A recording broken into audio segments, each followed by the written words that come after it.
story of Rapunzel. Once upon a time there was a man and a woman who had long, but to no avail, wished for a child. Finally, the woman came to believe that the good Lord would fulfill her wish. Through the small rear window of these people's house, they could see into a splendid garden that was filled with the most beautiful flowers and herbs. The garden was surrounded by a high wall, and no one dared enter because it belonged to a sorceress who possessed great power and was feared by everyone. One day the woman was standing at this window, and she saw a bed planted with the most beautiful Rapunzel. It looked so fresh and green that she longed for some. It was her greatest desire to eat some of the Rapunzel. This desire increased with every day, and not knowing how to get any, she became miserably ill. Her husband was frightened and asked her, "What ails you, dear wife?" "Oh," she answered, "if I do not get some Rapunzel from the garden behind our house, I shall die." The man, who loved her dearly, thought, "Before you let your wife die, you must get her some of the Rapunzel, whatever the cost." So just as it was getting dark, he climbed over the high wall into the sorceress's garden, hastily dug up a handful of Rapunzel, and took it to his wife. She immediately made a salad from it, which she devoured eagerly. It tasted so very good to her that by the next day her desire for more had grown threefold. If she were to have any peace, the man would have to climb into the garden once again. Thus he set forth once again, just as it was getting dark. But no sooner than he had climbed over the wall than, to his horror, he saw the sorceress standing there before him. "How can you dare," she asked with an angry look, "to climb into my garden and like a thief to steal my Rapunzel? You will pay for this." "Oh," he answered, "let mercy overrule justice. I came to do this out of necessity. My wife saw your Rapunzel from our window, and such a longing came over her that she would die if she did not get some to eat." The sorceress's anger abated somewhat, and she said, "If things are as you say, I will allow you to take as much Rapunzel as you want. But under one condition. You must give me the child that your wife will bring to the world. It will do well, and I will take care of it like a mother." In his fear, the man agreed to everything. When the woman gave birth, the sorceress appeared, named the little girl Rapunzel, and took her away. Rapunzel became the most beautiful child under the sun. When she was 12 years old, the sorceress locked her in a tower that stood in a forest, and that had neither a door nor a stairway, but only a tiny little window at the very top. When the sorceress wanted to enter, she stood below and called out, "Rapunzel, Rapunzel slash, let down your hair to me." Rapunzel had splendid long hair, as fine as spun gold.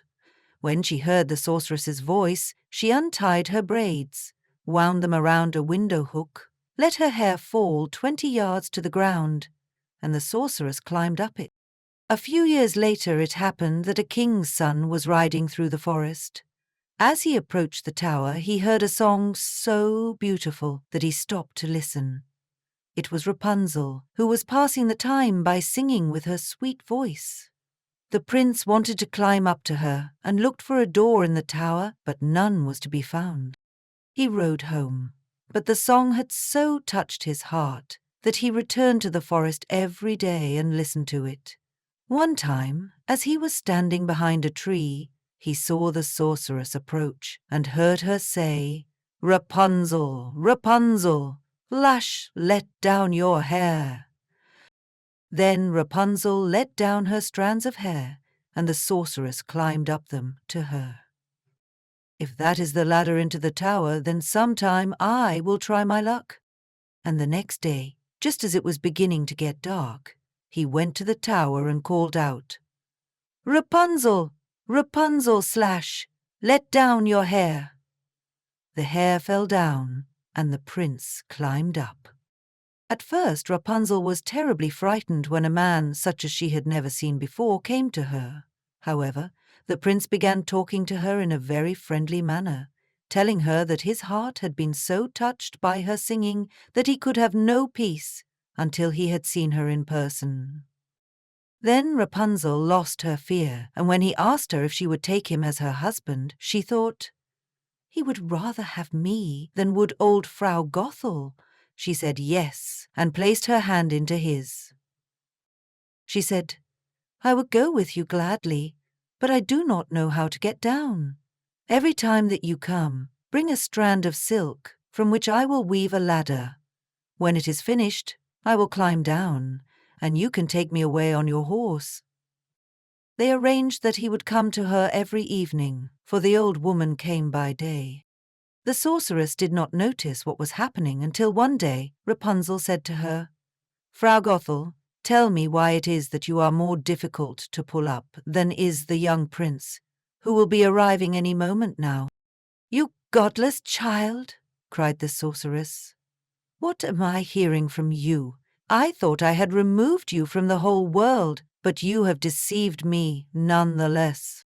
In her anger, she grabbed Rapunzel's beautiful hair, wrapped it a few times around her left hand, grasped a pair of scissors with her right hand, and snip-snap, cut it off.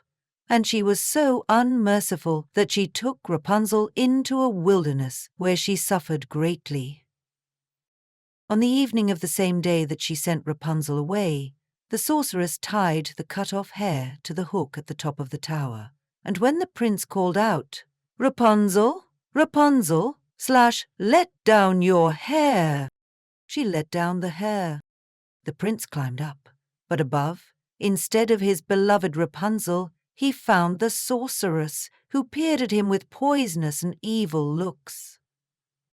"Ah!" she cried scornfully, "you have come for your mistress, darling, but that beautiful bird is no longer sitting in her nest, nor is she singing any more. The cat got her, and will scratch your eyes out as well. You have lost Rapunzel. You will never see her again." The prince was overcome with grief, and in his despair he threw himself from the tower. He escaped with his life, but the thorns into which he fell poked out his eyes. Blind, he wandered about in the forest, eating nothing but grass and roots, and doing nothing but weeping and wailing over the loss of his beloved wife. Thus he wandered about miserably for some years, finally happening into the wilderness where Rapunzel lived miserably with the twins that she had given birth to. He heard a voice and thought it was familiar. He advanced toward it, and as he approached, Rapunzel recognized him, and crying, threw her arms around his neck. 2 of her tears fell into his eyes, and they became clear once again, and he could see as well as before. He led her into his kingdom, where he was received with joy, and for a long time they lived happily and satisfied. Thank you for listening, and I hoped you liked this story. If you enjoyed it, please take a moment to like this video and subscribe to my channel. I have plenty more fairy tales for you.